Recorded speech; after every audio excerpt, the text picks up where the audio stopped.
Bienvenidos amigos de Punto de Corte a su programa Desencadenados, un espacio creado para analizar la situación de los derechos humanos en Venezuela desde el relato de las víctimas, familiares y organizaciones no gubernamentales.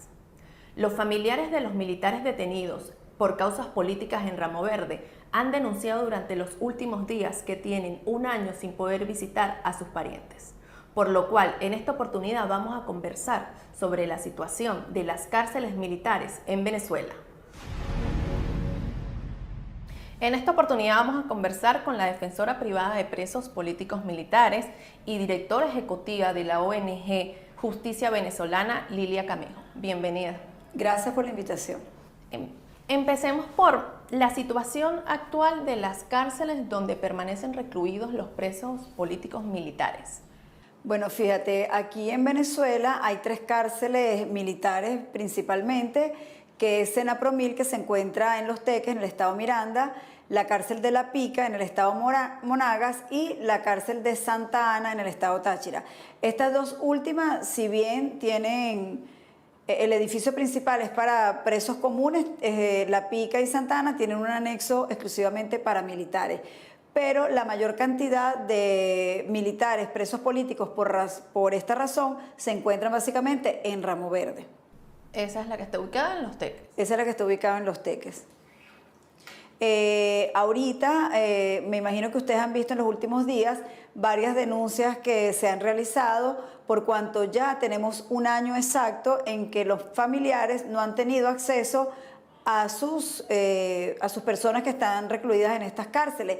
No entendemos por qué el sistema penitenciario, en cuanto a lo que es el régimen penitenciario de cárceles militares, no ha aperturado estas visitas cuando en cárceles comunes desde hace tiempo ya están recibiendo visitas de familiares, inclusive de abogados. Solamente nos han permitido la visita a abogados de una manera un poco limitada, pero bueno, por lo menos se abrió en cuanto a nosotros se refiere, pero es muy importante para las personas que se encuentran privadas de libertad recibir la visita de sus familiares, sus esposas, sus mamás, sus hijos. El problema de los hijos es bastante grave porque hemos recibido varias denuncias donde pues los hijos están ya siendo afectados de una manera psicológica por la falta de la presencia del padre o la madre que se encuentra privado de libertad. ¿Cuál es la justificación de los organismos militares que custodian estos lugares para que no permitan el acceso a los familiares? Bueno, esta situación realmente inició desde marzo del año pasado, cuando empezó aquí en el país el tema del contagio por el COVID, y esa ha sido la razón que siempre nos han dado. Lo que no entendemos en este momento, donde ya hay muchas cosas que se han flexibilizado, que son simplemente, inclusive por orden del presidente de la República, hay una semana flexible, una semana restringida en todos los demás sitios de reinclusión, inclusive en la DIGESIN, que es donde más estricto básicamente es todo. Hay visitas de abogados y visitas de familiares. Es la razón por la cual pues nosotros queremos aprovechar este espacio para hacer un llamado al viceministro de Asuntos Penitenciarios Militares para que por favor se aboquen a organizar de alguna manera la logística dentro de los penales que se encuentran los militares recluidos, para que pueda haber acceso a los familiares, a sus hijos, porque esto ha traído otros problemas en cuanto a todo este tema de restricción. Por supuesto. ¿Cuáles serían los procesos jurídicos que actualmente se están llevando en torno a los casos de los militares detenidos? Bueno, fíjate, nosotros tenemos un registro de aproximadamente entre 140 y 160 militares presos por razones políticas que todavía siguen con sus procesos activos, como son las audiencias preliminares, aperturas de juicio. El año pasado, después que se flexibilizó un poco el tema del Poder Judicial, entre noviembre y diciembre se aperturaron varios juicios, cosa que nosotros celebramos en su momento.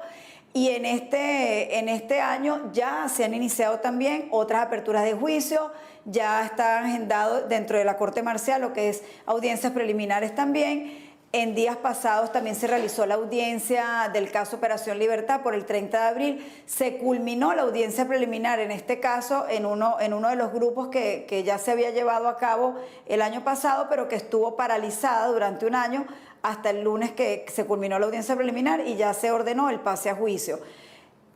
Todos estos procesos, pues obviamente esperamos que se lleven a cabo con celeridad, porque todo el tiempo que los privados de libertad, bien sean civiles o militares, estén sin proceso evolucionando, pues es un tiempo que ellos están privados de libertad, como en un limbo jurídico, por cuanto no se les está contando el tiempo. Los que pasan ya los tribunales de ejecución, pues tienen que empezar a descontarles lo que es el proceso dentro de estos tribunales. Casos en un limbo jurídico. Desde Justicia Venezolana han explicado que el caso del general Baduel se encuentra algo así como en un limbo jurídico. ¿Por qué? Claro, cuando nosotros hablamos de limbo jurídico es porque dentro del proceso penal, dentro del Código Orgánico Procesal Penal, hay unos tiempos para hacer la presentación cuando la persona es detenida en flagrancia, o en estos casos, aunque no son detenidos en flagrancia, se supone que hay una investigación abierta, aunque básicamente nunca ninguno de ellos ha sido notificado. Pero bueno, en fin, hay un lapso de tiempo para la presentación, que es 48 horas después de la detención, y luego de esa audiencia de presentación corren 45 días que tiene el fiscal del Ministerio Público para presentar su acto conclusivo, y la defensa pues para solicitar las diligencias de investigación y luego realizar la audiencia preliminar. ¿Qué pasa? Que en muchos de estos casos, o en algunos de ellos, a pesar de que la Corte Marcial o los tribunales dentro de la Corte Marcial han realizado un esfuerzo en muchos de esos casos para que se realicen las audiencias de presentación y las aperturas de juicio, como lo que te dije anteriormente, que se realizó entre octubre, noviembre y diciembre del año pasado, hay casos como el del general Baduel y el general Miguel Rodríguez Torres, que las audiencias preliminares están en un limbo jurídico porque no se han realizado, a pesar de que ha transcurrido más de un año a la espera de que eso se realice. Entonces son unos lapsos que no se han cumplido.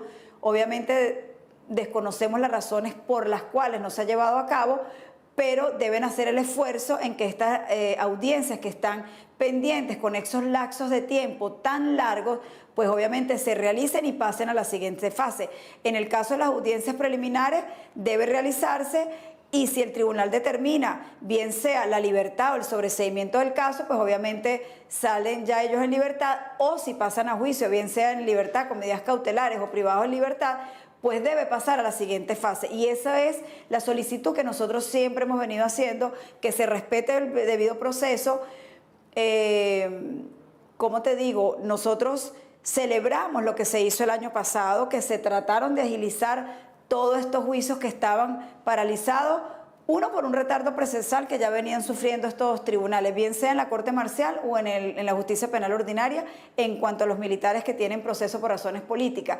Y otros, pues obviamente perjudicó mucho el tema del COVID, que básicamente todo se paralizó en el país, pero bueno, afortunadamente se arrancó y esperamos que ahorita exista esa celeridad para poder cerrar estas etapas que han estado en esa espera de decisión. El pasado mes de febrero, la alta comisionada de la ONU para los Derechos Humanos, Michelle Bachelet, realizó una actualización sobre el caso de Venezuela, la situación de los derechos humanos en Venezuela, y exhortó a la administración de Nicolás Maduro a permitir las visitas, a permitir más visitas y a regular un poco el acceso de la justicia hacia ellos. Sin embargo, ustedes durante estas semanas realizaron una denuncia donde señalaban que estas medidas no se están cumpliendo completamente. ¿Por qué?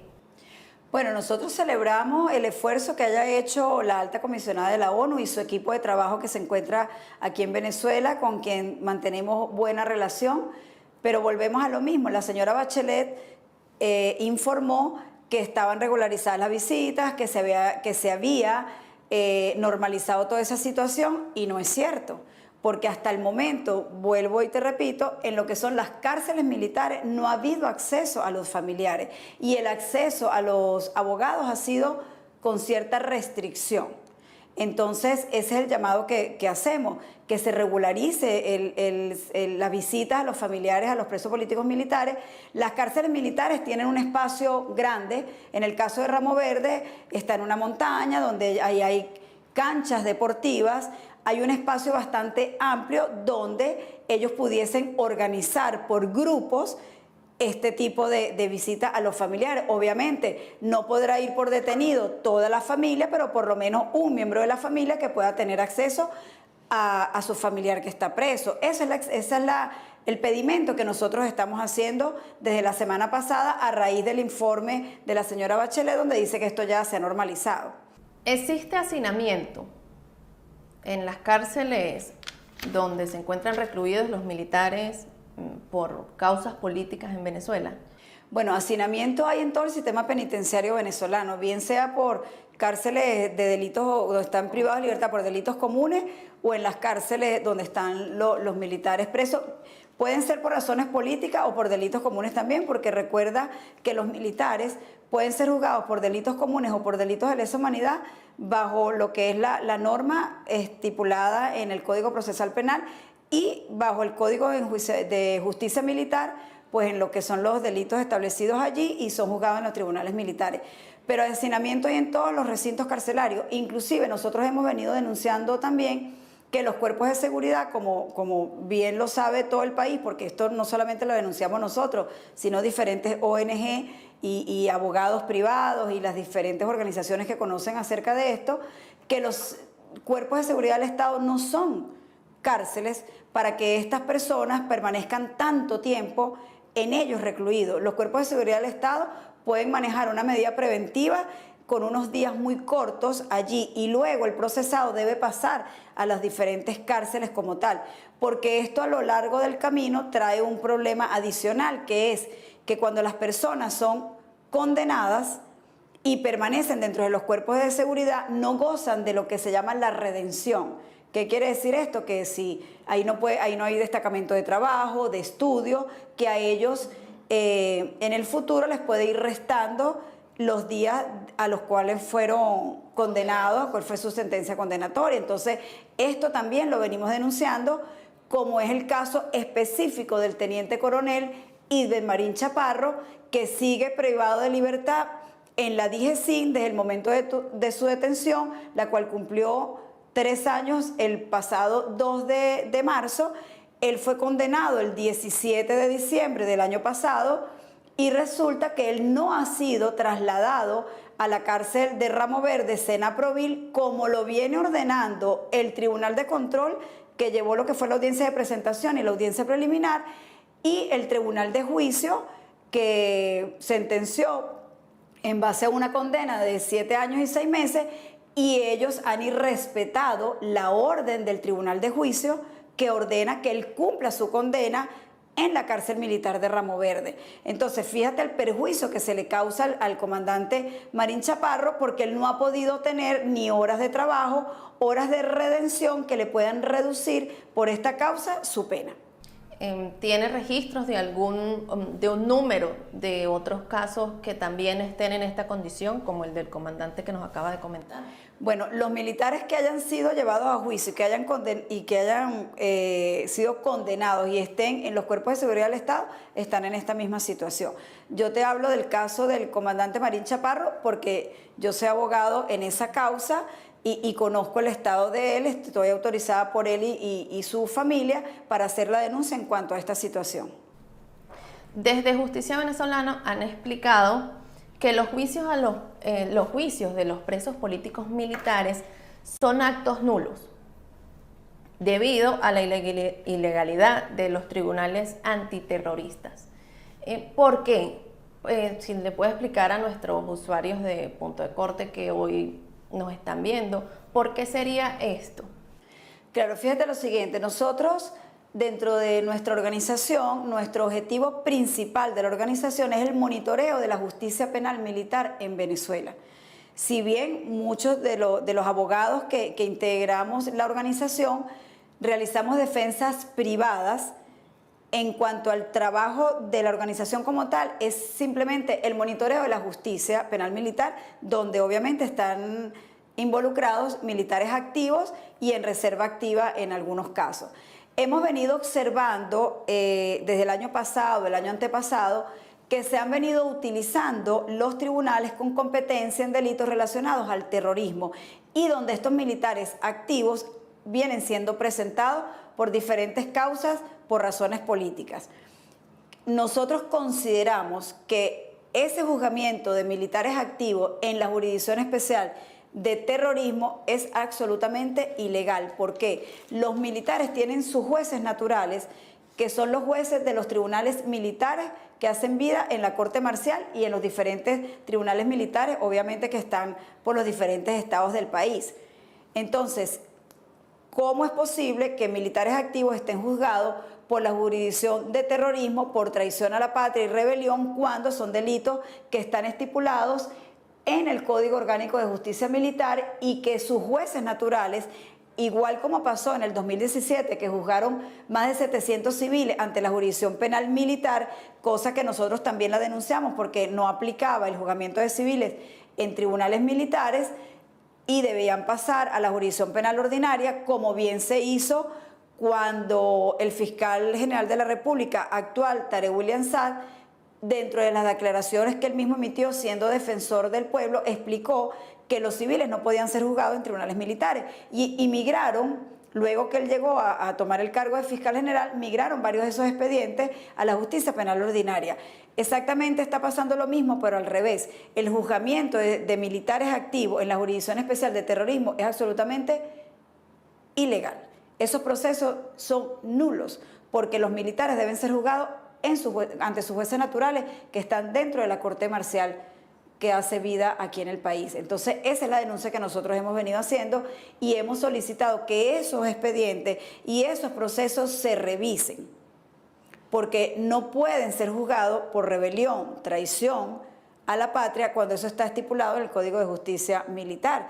Y ellos tienen sus militares, sus tribunales naturales, que son los tribunales militares. Entonces, nosotros venimos inclusive haciendo un estudio acerca de eso y analizando el porqué de un tiempo para acá se viene juzgando militares activos dentro de esta jurisdicción, inclusive imputándoles el delito de asociación para delinquir, que es un delito que reúne o que debe reunir unos elementos, unas condiciones específicas para que realmente encuadre la conducta dentro de ese delito. Y hemos venido observando, como en el caso de Operación Libertad, que tuvimos la audiencia el día lunes, o la culminación de la audiencia preliminar, donde la juez emitió la decisión en cuanto a ese caso, que la explicación que dio el tribunal realmente no aplica y no llena los requisitos, los elementos que ese delito exige para que realmente se configure. A pesar de ello, fueron pasados a juicio con el delito de asociación para delinquir. ¿Nos puede dar un avance, aprovechando que estamos tocando el tema de los militares detenidos por la Operación Libertad? ¿Cómo va el caso de ellos? ¿Cómo se encuentra actualmente? Bueno, fíjate, la causa fue separada en varios grupos. Yo defiendo en ese caso al coronel Ali Ramón Peñalver, es un coronel de la Guardia Nacional. Esa audiencia preliminar se realizó entre febrero del año pasado, 2020, pero cuando nos convocaron para oír la decisión de lo que fue la audiencia preliminar, fue cuando se trancó el país por el tema del COVID. Hasta el lunes pasado fue que fuimos convocados para oír la decisión de esa audiencia preliminar que ya teníamos un año a la espera. A pesar de que los tribunales abrieron parcialmente en septiembre, pues no nos habían convocado para eso. La decisión de la juez fue pasarlos a juicio por los delitos de traición, asociación para delinquir y rebelión. Entonces, este es un claro ejemplo de lo que es la ilegalidad en cuanto a esa imputación inicial y a esa acusación que presentaron los fiscales del Ministerio Público, y ahora la decisión de la juez pasándolos a juicio, los que estaban en ese grupo, que es el coronel Peñalver y un civil, pasados a juicio privados de libertad, y con estos delitos a cuestas de asociación para delinquir, que honestamente no se configura en el caso de estas dos personas que fueron pasados a juicio el día lunes. ¿Ellos se encuentran recluidos en cuál sede? El civil está recluido en el Servicio Bolivariano de Inteligencia Nacional, SEBIN, y el coronel Peñalver en la Dirección General de Contrainteligencia Militar. Y por último, para finalizar nuestra entrevista, desde Justicia Venezolana, desde esta organización no gubernamental venezolana, ¿qué petición le hacen a la comunidad internacional. Y le digo a la comunidad internacional porque, bueno, ya anteriormente me ha dicho las peticiones que le ha hecho al Estado, a la administración de Nicolás Maduro. Ahora nos remitimos a los organismos como la ONU y toda esta comunidad internacional que ha estado tan atenta a la situación de los derechos humanos en Venezuela. Bueno, nosotros la solicitud que hacemos es que el grupo de trabajo de la ONU que se encuentra aquí en Venezuela haga un seguimiento, un monitoreo más estricto a las peticiones que ellos mismos realizan al Estado venezolano, como por ejemplo, si, como decía la señora Bachelet, que se ha venido mejorando la situación de los militares presos que se encuentran enfermos y que han sido llevados al médico, no en todos los casos eso ha sido así. Entonces nosotros solicitamos al grupo de trabajo de la ONU que se encuentra aquí en Venezuela que haga un seguimiento de manera que efectivamente los que se encuentran en condiciones con patologías graves, menos graves, sean llevados a los centros médicos, a los centros de atención, bien sea médicos privados, al hospital militar, que es donde básicamente se les lleva a ellos para que sean revisados por los diferentes especialistas y que se haga un seguimiento de que realmente esos informes médicos lleguen a los diferentes tribunales que manejan la causa, podamos los abogados tener acceso y los familiares para poder conocer cuál es el resultado de esos informes y poder tener una continuidad para que estos militares, pues obviamente mejoren sus condiciones de salud. Entonces, ese es el pedimento que venimos haciendo a la ONU, que es la que se encuentra aquí en este momento haciendo un trabajo. Reconocemos el esfuerzo que las chicas de la ONU que están aquí en Caracas lo vienen haciendo. Ellas, si bien es cierto, han estado realizando visitas en los centros de reclusión, reciben las denuncias por parte de los familiares, por parte de los abogados, se reúnen con los diferentes cuerpos de seguridad del Estado, con las diferentes instancias para apoyar, para ayudar en todos estos mecanismos que se mejoren, porque al final del camino todos queremos lo mismo, tanto la ONU como nosotros los abogados privados, en el caso de nuestros casos, como el trabajo que realizamos como ONG. Entiendo también que las diferentes instancias, organismos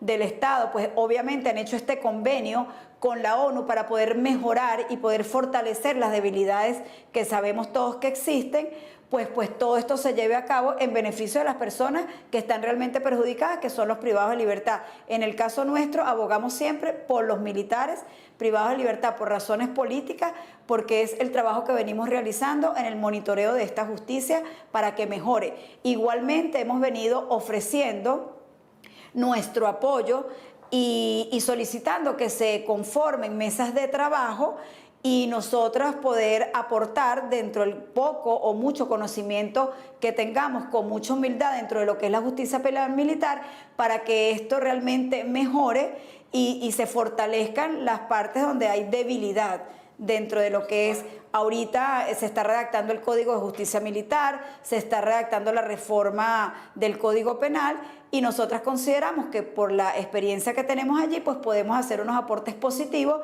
para que esto mejore y se fortalezca lo que es la justicia penal militar y la justicia penal en general en Venezuela. Y debería de ser, porque qué más experiencia que en esta situación que ustedes que desde hace años llevan en esta lucha. Correcto, por eso nosotros hemos, en nuestras últimas intervenciones, en las oportunidades que nos han dado los medios de comunicación como punto de corte, que agradecemos inmensamente este espacio que nos están brindando, es poder ofrecer nuestra experiencia, porque como litigamos en bastantes casos dentro de la justicia penal militar, pues creemos que podemos brindar un aporte para el mejoramiento de ella. No tenemos ningún inconveniente, tenemos muy buena relación en lo que son los tribunales de la justicia penal militar, tenemos buena relación en los tribunales de justicia penal ordinaria, siempre tratamos de hacer denuncias respetuosas y que alimenten y nos contraalimentemos todo para que todo este sistema mejore, que es lo que al final del camino todos queremos aquí, por lo menos los que permanecemos aquí en Venezuela. Muchísimas gracias por acompañarnos hoy, abogada Camejo. Le reiteramos este espacio, tanto usted como todas las ONG, un espacio de comunicación para seguir analizando y denunciando la situación de los derechos humanos en nuestro país. Gracias a ti por la oportunidad. Amigos de Punto de Corte, esto fue todo por hoy en nuestro programa Desencadenado. Les recuerdo que si desean ampliar la información, pueden ingresar a nuestro portal a través de www.pdctv.info y www.decorte.com.